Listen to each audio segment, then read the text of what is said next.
अस्सलाम वालेकुम दोस्तों, इस टाइम मैं मौजूद हूँ जी रत्ते ओवर हेड ब्रिज पे और आपको थोड़ी सी अपडेट देनी थी। रुकावटें लगा दी इन्होंने, 14 फीट की गाड़ियाँ यहाँ से नहीं गुजर सकती अब, लेकिन रोड की सेम कंडीशन है अभी तक। अगर आप देखें तो मैं आपको दिखाता हूँ, रोड की कंडीशन आपको मैं दिखाता हूँ, सेम कंडीशन है। आज कोई मजदूर भी नहीं नज़र आ रहे थे काम करने वाले। ये देखें,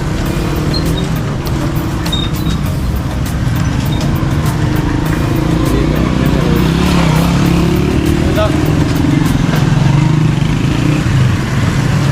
ये आप देख सकते हैं।